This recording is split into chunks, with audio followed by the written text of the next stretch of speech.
일본 오사카지검 특수검사 증거조작 혐의로 구속됐습니다. 마에다 검사는 1년 6개월형을 받았습니다. 일본 검찰이 단호한 응징을 한 이유가 뭘까요? 박상용 검사가 수사 과정에서 절차 규정들을 위반 법무부의 징계를 검찰에서는 엉뚱하게 음식 논란부터 벌어져 짜장면, 탕수육 시켜준 이야기를 미담처럼 박상용이 지금까지 거짓말하다가 거짓말이 드러났는데 그거에 대해서는 검사들이나 기자들이 이런 방구도 안 하고 이재명 지사한테 모든 죄를 뒤집어 씌우기 위한 허위 진술 사건 조작에 해당하는 게 2개월 조카다 이렇게 보는 것은 너무 특권의식이겠죠. 이런 검사들에게 보안 수사권 계속 줘야 한다고 보십니다. 대검의 자체 셀프 진상조사 또는 처벌, 가벼운 징계 이런 것들은 정말 웃기는 지규현 부장판사도 징계를 피해갔습니다. 징계제도 자체를 개혁함으로써 판검사도 특권 계급이 아니라 법과 국민 앞에 책임지는 공직자임을 분명히 해야 할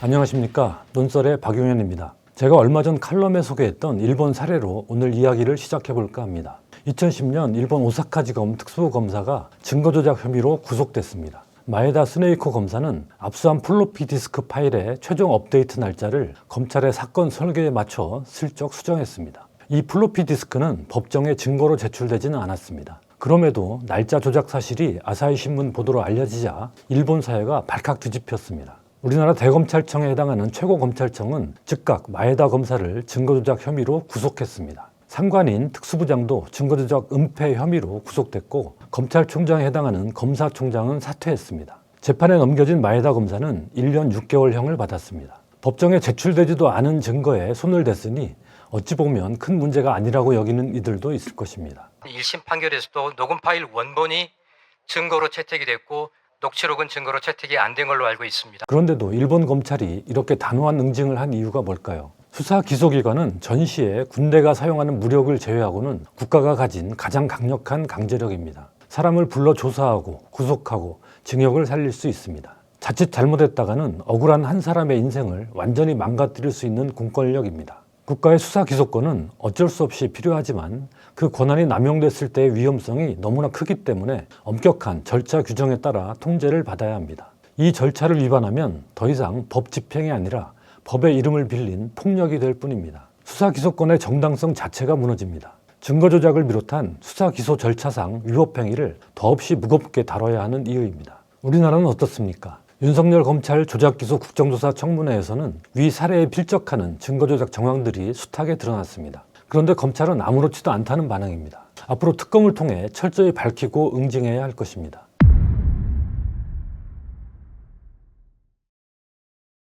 문제가 된 여러 검사 중 한 명인 박상용 검사에 대해선 징계 절차가 먼저 진행되고 있습니다. 대검찰청은 지난 12일 박상용 검사가 쌍방울 대북송금 사건 수사 과정에서 절차 규정들을 위반한 사실이 확인됐다며 법무부에 징계를 청구했습니다. 구체적 징계 이유는 다른 사건의 수사를 언급하며 부당하게 변호인을 통해 자백을 요구한 사실, 수용자를 소환 조사했음에도 수사 과정 확인서를 작성하지 않은 사실, 음식물 또는 접견 편의를 정당한 사유 없이 제공한 사실 등입니다. 이게 왜 중대한 징계 사유인지 하나하나 보겠습니다. 그런데 검찰에서는 엉뚱하게 음식 논란부터 벌어졌습니다. 징계 사유 중 하나인 음식물 제공을 두고 검사들이 반발한 것입니다. 검찰 내부망에서는 음식 제공이 뭐가 문제냐며 검사들이 피의자에게 짜장면, 탕수육 시켜준 이야기를 미담처럼 올리고 있다고 합니다. 이런 이야기를 SNS에 직접 올린 검사도 있습니다. 하지만 구속 상태의 피의자를 불러 음식물 등 편의를 제공하는 건 명백한 규정 위반입니다.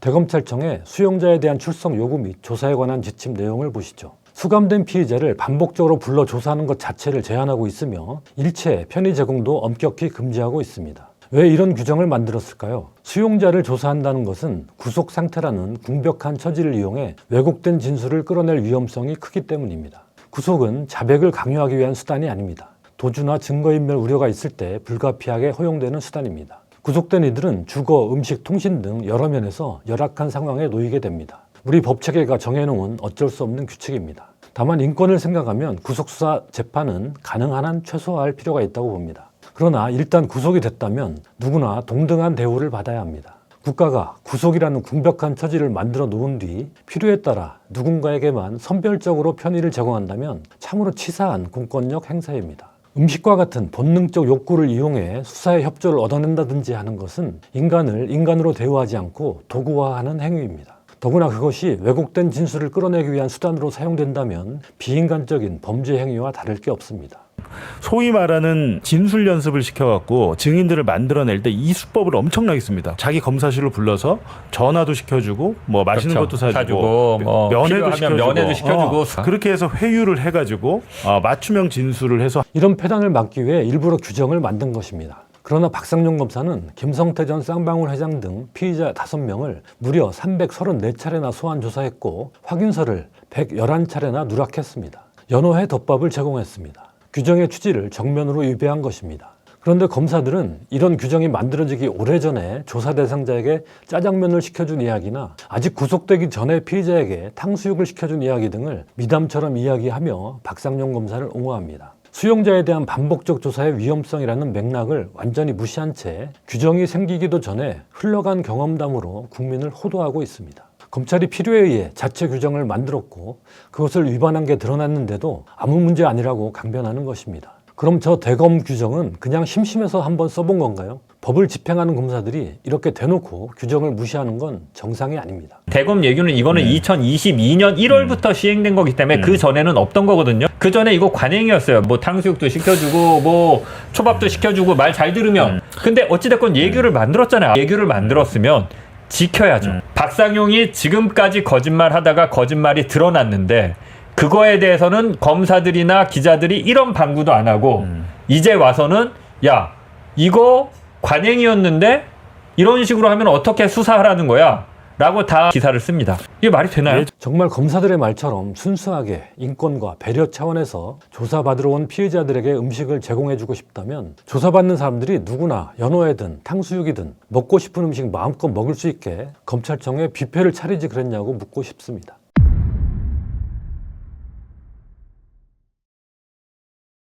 징계 사유 중 더 중요한 부분은 다른 사건의 수사를 언급하며 부당하게 변호인을 통해 자백을 요구한 것입니다. 이 역시 명백한 규정 위반일 뿐만 아니라 왜곡 조작 수사의 전형을 보여주기 때문입니다. 검사와 사법경찰관의 상호협력과 일반적 수사 준칙에 관한 규정은 제3조에서 수사의 기본 원칙을 천명하고 있는데 사항에서 특별히 다음과 같이 규정하고 있습니다. 검사와 사법경찰관은 다른 사건의 수사를 통해 확보된 증거 또는 자료를 내세워 관련이 없는 사건에 대한 자백이나 진술을 강요해서는 안 된다. 별건 수사 금지입니다. 이런 규정을 둔 이유는 분명합니다. 다른 사건에 대한 선처를 약속하며 회유하거나 반대로 엄벌하겠다고 압박함으로써 진술을 강제한다면 그 자체로 인권 침해일 뿐 아니라 수사기관 입맛에 맞는 허위 진술을 받아낼 가능성이 높기 때문입니다.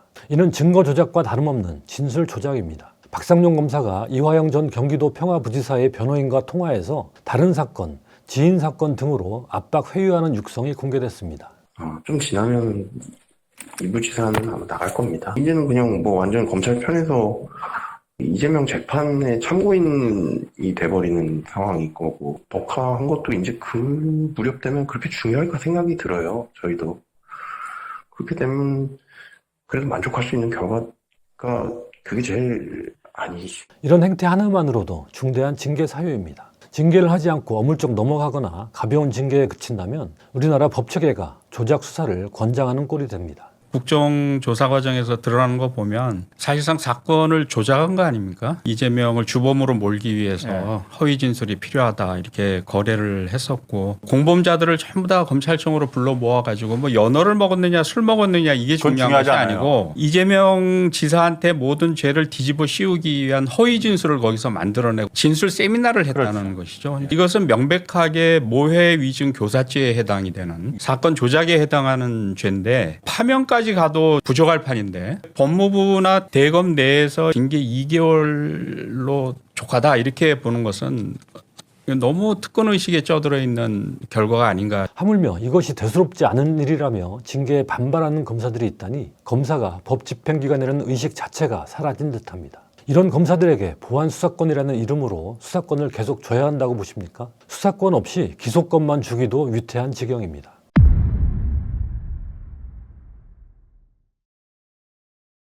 박상용 검사를 비롯한 일부 검사들과 언론은 의혹의 출발점이었던 연어 술파티가 정작 징계 사유에서 빠졌다며 엉터리 징계인 것처럼 호도합니다. 연어 술파티 사건이 이 22쪽, 11쪽 그 비위 사실 증명서 한 개도 없습니다. 결국 그거 발견 못한 겁니까? 예, 그게 사실 그런 사실이 없었기 때문에 없었다. 예, 없었기 때문에 하지만 연어 회덮밥을 제공한 사실은 징계 사유에 분명히 포함되어 있고 술이 제공된 사실도 감찰 과정에서 인정이 됐습니다. 대검은 술 제공과 관련해 관리 소홀로 술 반입 제공된 것을 방지하지 못한 점에 대하여는 대검 감찰위원회 의결 결과를 존중하여 징계 청구를 하지 아니하였다고 설명했습니다. 술이 제공된 사실이 확인됐는데도 관리 소홀로 치부하며 징계 사유에서 제외한 것입니다. 그렇다면 이런 결정을 내린 대검과 감찰위원회가 비판받아야 맞습니다. 감히 검사를 속이고 술을 반입하는 게 실제로 가능했을까요? 관리 소홀이 맞다면 피의자들이 몰래 술을 들여와 먹는 걸 검사가 모르고 넘어갔다는 것인데 그런 멍청한 검사는 그 자체로 징계받아야 하는 것 아닌가요? 대검 감찰위원회는 왜 이런 의견을 냈을까요? 감찰위원회는 사회적 신망이 높고 경험이 풍부한 법조계, 학계, 언론계, 경제계, 여성계, 시민단체의 인사 5명에서 9명으로 구성됩니다. 그런데 위원 전원을 검찰총장이 위촉합니다. 명색은 외부 인사들이라고 해도 검찰총장이 선택하는 만큼 검찰 친화적 구성이 될 수밖에 없습니다. 시민 눈높이에 맞는 결정이 이뤄질 가능성은 낮아 보입니다. 박상용 검사에 대한 그 대검의 자체 셀프 진상조사 또는 처벌, 가벼운 징계 이런 것들은 정말 웃기는 일입니다. 대검 스스로가 규정을 만들어 놓은 것을 지키지 않았다는 것이 국정조사에서 드러났음에도 불구하고 또 그것을 감추는 마사지 그런 징계를 하겠다 하는 것은 그러다 보니 이제껏 비위를 저지른 검사에 대한 징계는 제대로 이루어진 게 거의 없습니다. 대표적인 게 이른바 99만 원 불기소 세트라는 비판을 받았던 라임 술접대 사건 검사들이죠. 사건이 불거진 지 5년 만인 지난해 5월 징계가 이루어졌습니다. 그마저도 향응 금액이 100만 원을 넘는 것으로 계산된 검사 1명만 정직 1개월, 나머지 검사 2명은 견책에 그쳤습니다. 검사는 특권 계급임을 선언한 솜방망이 징계라는 비판이 나왔습니다.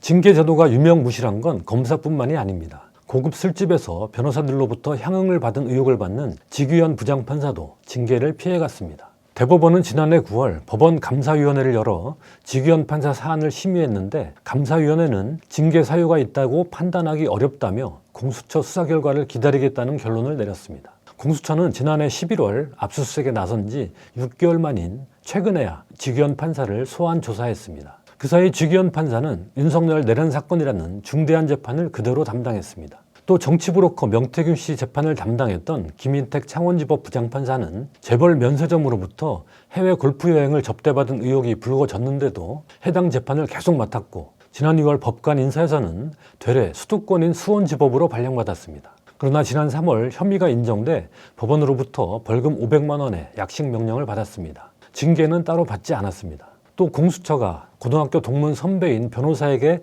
재판 편의를 제공하는 대가로 3천만 원대 뇌물을 수수한 혐의로 현직 부장판사를 최근 기소했는데요. 이 판사에 대해서도 징계 논의조차 없습니다. 대검 감찰위원회처럼 법원감사위원회와 대법원 법관징계위원회도 위원을 모두 대법원장이 임명 위촉합니다. 대법원장의 입김이 강하게 작용하면서 제 식구 감싸기로 흐를 수밖에 없는 구조입니다. 판검사 징계에 시민의 눈높이가 반영될 수 있도록 제도를 바꿔야 합니다. 외국에서는 어떤 식으로 시민 눈높이를 반영하는지 보겠습니다. 미국에는 각 주마다 법관 징계를 다루는 위원회가 설치되어 있습니다. 구성 방식은 다양한데 뚜렷한 공통점이 있습니다.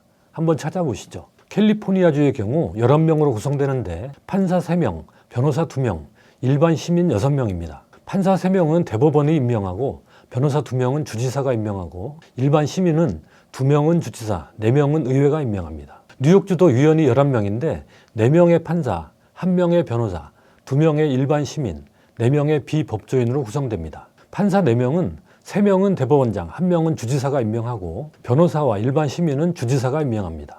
4명의 비법조인은 의회가 임명하고 이 중 1명은 야당이 추천합니다. 텍사스주는 13명의 위원 중 6명이 각급 판사, 7명이 외부 인사입니다. 판사는 모두 대법원이 의회 동의를 얻어 임명합니다. 외부 인사 중 2명은 변호사협회가 지명하는 변호사고 나머지 5명은 주지사가 의회 동의를 얻어 임명하는 일반 시민입니다. 한결같이 외부 인사, 특히 일반 시민의 비중이 높고 임명권도 대법원보다 주지사, 의회에 더 많이 주어져 있습니다. 프랑스에서는 독립적 헌법기구인 최고사법관회의가 판검사의 인사, 징계 등을 담당합니다. 최고사법관회의는 판검사와 외부 인사로 구성되는데 외부 인사가 과반을 차지합니다. 위원 선정에 대법원장이나 검찰총장은 권한이 전혀 없습니다. 판검사위원은 직급별로 동료들이 선출하고 외부 인사로는 대통령, 의회가 지명하는 일반 시민 등이 참여합니다. 국민 눈높이가 반영될 수 있도록 한 것입니다. 게다가 2008년 헌법 개정을 통해 징계 청구를 일반 시민도 할 수 있게 됐습니다. 징계 심의 과정도 원칙적으로 공개됨으로써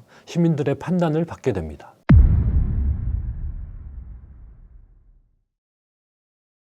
우리나라는 지난해 검사징계법을 개정해 그동안 검찰총장만 검사징계를 청구할 수 있었던 것을 법무부 장관도 청구할 수 있도록 했습니다. 또 지난 3월 제정된 공소청법에는 검사의 징계 종류에 일반 공무원과 같이 파면도 포함시켰습니다. 하지만 국민 눈높이에 맞는 검사 징계가 가능하려면 아직도 갈 길이 멉니다. 판사 징계는 여전히 판사들의 손에만 맡겨져 있습니다.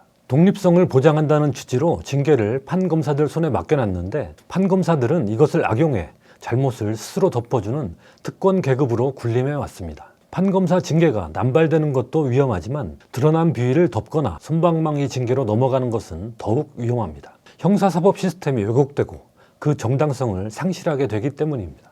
법원 검찰의 독립성에는 책임성이 따릅니다. 책임성 없는 독립성은 독재에 불과합니다. 그래서 판검사 징계는 신중하되 준엄해야 합니다. 이번에 박상용 검사를 엄정하게 징계하는 것은 물론 징계제도 자체를 개혁함으로써 판검사도 특권 계급이 아니라 법과 국민 앞에 책임지는 공직자임을 분명히 해야 할 것입니다.